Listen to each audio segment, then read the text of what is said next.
વિદ્યાર્થી મિત્રો, અહીંયા જે આપણને પ્રશ્ન આપવામાં આવ્યો છે તે ઓલરેડી બોર્ડની પરીક્ષામાં પૂછાયેલો છે અને આગામી બોર્ડ પરીક્ષા 2026 માટે પણ ખૂબ જ અગત્યનો છે.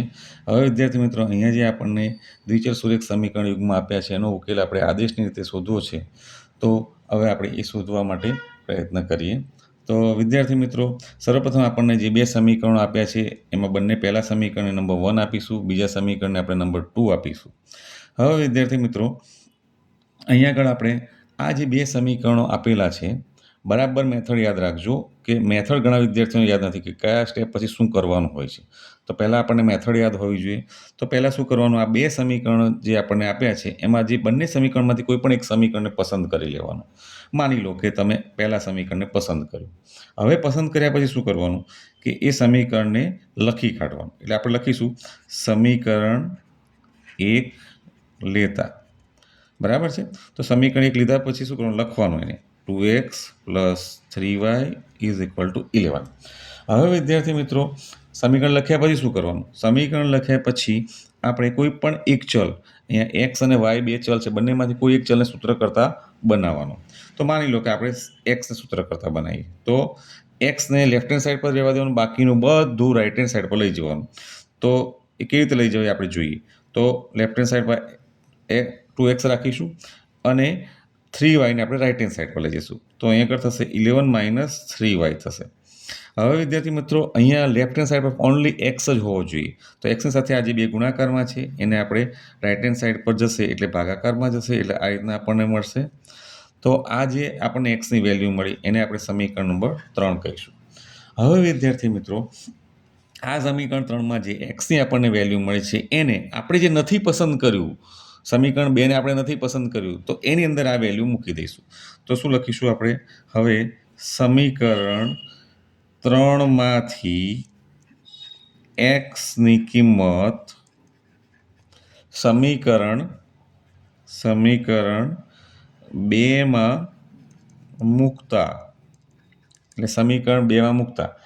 હવે વિદ્યાર્થી મિત્રો, પહેલી તમારી ભૂલ ક્યાં થાય છે કે અહીંયા આગળ આ રીતના જે આ એક્સ સમીકરણ પસંદ કરીને પછી જે આ ચલને સૂત્રકર્તા બનાવે છે ત્યાં ઘણા વિદ્યાર્થીઓ સાદુરૂપમાં ભૂલ થતી હોય, તે ન થાય એનું ખાસ ધ્યાન રાખવાનું. હવે વિદ્યાર્થી મિત્રો, સેકન્ડ સ્ટેપની અંદર આપણે શું કીધું કે સમીકરણ 3માંથી એક્સની કિંમત સમીકરણ 2માં મૂકતા, કે જે સમીકરણને આપણે નથી પસંદ કર્યું, આ સમીકરણને આપણે નથી પસંદ કર્યું, તો એમાં આપણે આ જે એક્સની વેલ્યુ છે એ મૂકીશું. તો શું થશે કે પહેલાં જે નથી પસંદ કર્યું એ સમીકરણ લખી દેવાનું. તો જે સમીકરણ છે એ લખીએ 2x - 4y = -24. હવે વિદ્યાર્થી મિત્રો, આપણને જે એક્સની વેલ્યુ સમીકરણ 3માં મળી છે એ આપણે આ સમીકરણમાં મૂકીશું. ધેરફોર 2 × x બરાબર આપણને મળે છે 11 - 3y/2 અને -4y = -24. હવે વિદ્યાર્થી મિત્રો, અહીંયા આપણે સાદુરૂપ આપવાનું છે. મોટાભાગના વિદ્યાર્થીઓની આ સાદુરૂપની અંદર જ ભૂલ થતી હોય છે.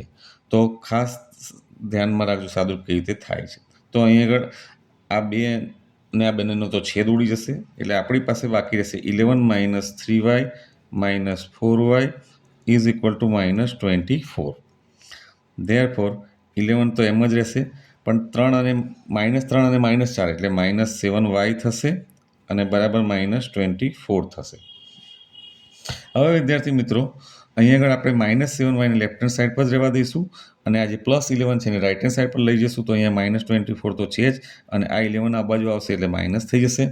ધેરફોર આપણને મળશે -7y = -35. હવે વિદ્યાર્થી મિત્રો, બંને સાઈડ પર માઇનસ છે એટલે આપણે બંને સાઈડ પર પ્લસ કરી શકીએ. ધેરફોર 7y = 35 એન્ડ ધેરફોર વિદ્યાર્થી મિત્રો, y = 35. આ ગુણાકારમાં 7 છે તો અહીંયા આગળ ભાગાકારમાં આવી જશે. ભાગાકારમાં 7 આવી જશે તો 7નો છેદ ઉડશે 35 જોડે, 7 × 5 = 35. ધેરફોર આપણને મળશે y = 5. તો આપણને y = 5 મળ્યા.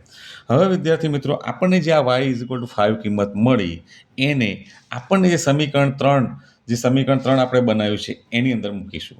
તો આપણે લખીશું કે હવે y બરાબર 3 ને સમીકરણ 3માં મૂકતા, એટલે સમીકરણ 3 પહેલાં લખી કાઢીશું. સમીકરણ 3 છે x = 11 - 3y/2 હવે આની અંદર આપણે વાયની 5 કિંમત વાયની જે આપણને 5 કિંમત મળી છે તો અહીંયા આગળ આપણે વાયની જે 5 કિંમત છે એને આપણે આ સમીકરણમાં મૂકીશું.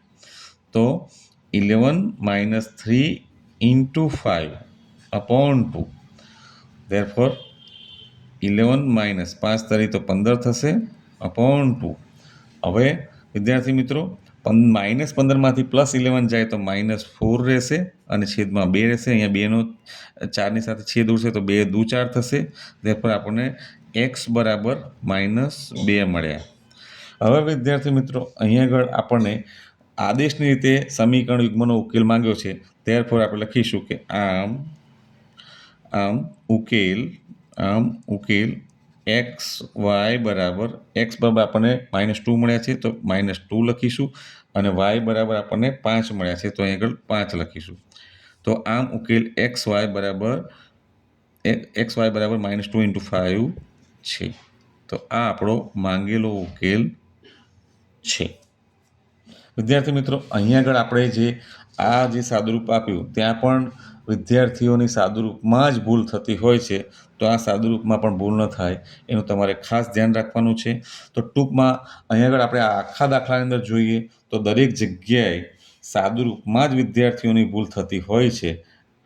પહેલું જોયું આપણે કે આ સાદુરૂપમાં ભૂલ થાય છે, બીજું જોયું કે અહીંયા આ સાદુરૂપમાં ભૂલ થાય છે અને ત્રીજું કે આ સાદુરૂપમાં પણ ભૂલ થતી જાય છે. તો વિદ્યાર્થી મિત્રો આવી ભૂલ ન થાય અને તમારો જવાબ પરફેક્ટ આવે, સાચો આવે એ માટે ખાસ ભૂલ ન થાય એનું ધ્યાન રાખજો.